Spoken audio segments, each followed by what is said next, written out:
سلمان شاہ صاحب سر، بحیثیت وزیر خزانہ اس وقت بھی جو ہمارے ہیں ان کے اوپر ایک پریشر تو بہت ہے، ایک آئی ایم ایف کا ہے، ایک گورنمنٹ کا ہے کہ بجٹ میں کچھ تو اچھا کرنے کی کوشش کریں، لیکن آپ کے خیال میں لیمیٹیشنز کیا ہیں اس وقت وزارت خزانہ کی، اور گورنمنٹ کی طرف سے بھی کتنا ایک کمپنسیشن دی جا سکتی ہے اس وقت عوام کو؟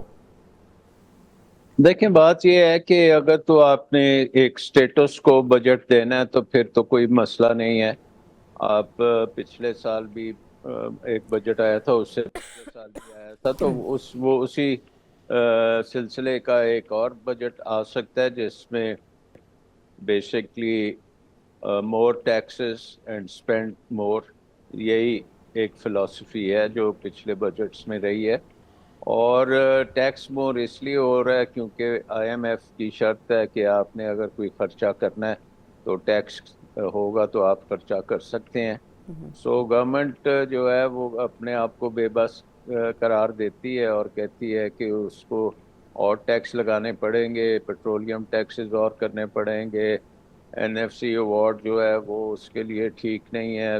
سو بہت سے ایشوز کھڑے کر دیے گئے ہیں جو کہ میرے خیال میں کوئی خاص ایشوز نہیں ہیں. صرف جو اصل ایشو ہے کہ کیا گورنمنٹ ریفارم کے لیے تیار ہے، کیا وہ سٹیٹس کو توڑنے کے لیے تیار ہے، کیا وہ اپنے اخراجات کم کرنے کے لیے تیار ہے، کیا وہ حکومت کو ڈاؤن سائز کرنے کے لیے تیار ہے، کیا وہ ڈی ریگولیشن کرنے کے لیے تیار ہے، کیا پرائیویٹ سیکٹر کو فیسیلیٹیٹ کرنے کے لیے تیار ہے.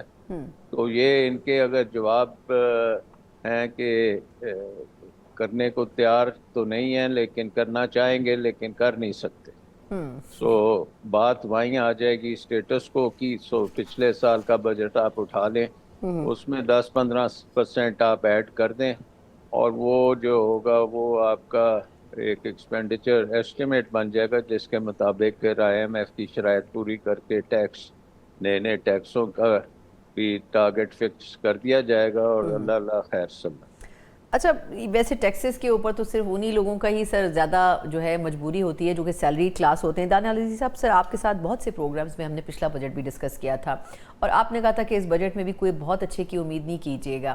اب اس مرتبہ بھی جو سیلری کلاس ہے اسی کے اوپر چھری چلے گی. ہر مرتبہ ایک امید دلاتے ہیں کہ جی ان کے ساتھ کچھ بہتر ہوگا، لیکن اس بجٹ میں آپ کو کیا لگتا ہے گورنمنٹ کیا بہت کچھ کر لے گی؟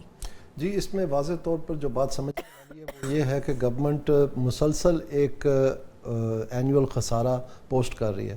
اس وقت 11 ماہ میں کے بعد یہ 680 ارب روپے تک چلا گیا تھا، جو ان کا ہدف تھا اس سے اتنا کم ہے، باوجود اس بات کے کہ 2 مرتبہ اس کو ڈاؤنورڈلی ریوائز کیا ہے.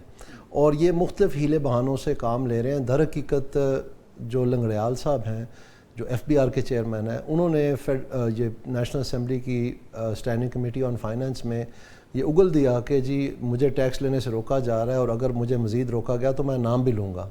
تو آپ اور میں تو نہیں روک رہے ان کو، ظاہری بات ہے جن کے پاس اختیار ہے وہی روک رہے ہوں گے. تو جب آپ یہ فیصلہ کر دیتے ہیں سال کے شروع میں کہ ہم نے اتنی ایگریکلچر ٹیکس کی مد میں لینا ہے، اتنا ہم نے ریٹیل سیکٹر سے لینا ہے، اتنا ہم نے ریل اسٹیٹ سے لینا ہے، اتنا ہم نے یہ مختلف اور مدوں میں لینا ہے، اور پھر جب وہ آپ خود لینے سے گریز کرتے ہیں اور مختلف بہانے استعمال کر کے کبھی فلڈ کا، کبھی سندور کا، کبھی مشرقی وسطیٰ کا، اور آپ پی ڈی ایل بڑھاتے چلے جا رہے ہیں، مسلسل بڑھاتے چلے جا رہے ہیں. اور اس میں ٹھیک ہے وہ آپ کو 100% ملتا ہے تو وہ بڑا اچھا لگتا ہے کیونکہ دوسرے ٹیکسز کا 50% آپ نے تقریباً صوبوں کو واپس کرنا ہے. تو اس لیے وہ چھری چل جاتی ہے غریبوں پہ اور اس کے ذریعے ہوتی ہے مہنگائی. تو سب سے بڑا دشمن ہے غریب کا وہ مہنگائی ہے، اس کے بعد بے روزگاری ہے.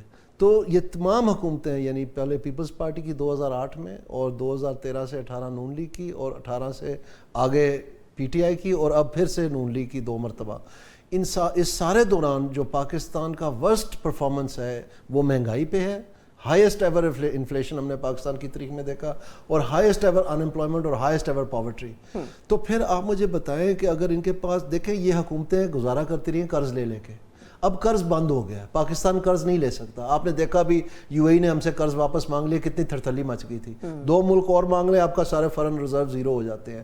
قرض آپ IMF سے لے رہے ہیں, آپ پینڈا بانڈ سے لے رہے ہیں, آپ یو کے سے ایک بانڈ پلیس کر کے لینے کی کوشش کر رہے ہیں, یعنی آپ مسلسل قرض جو آپ کو ابھی آگے کو دینے کا بھی تیار نہیں ہے. تو وہ کھیل ختم ہو گیا. اب آپ وہ دوبارہ سے اس طرح, یہ حکومتیں شیر ہیں قرض لینے کی کہ بانٹتے ہیں جی ساروں کو ریوڑی بانٹنے والی سیاست, یہ اسکیمیں دے دیں, یہ فلانی چیز کر دیں فلانی.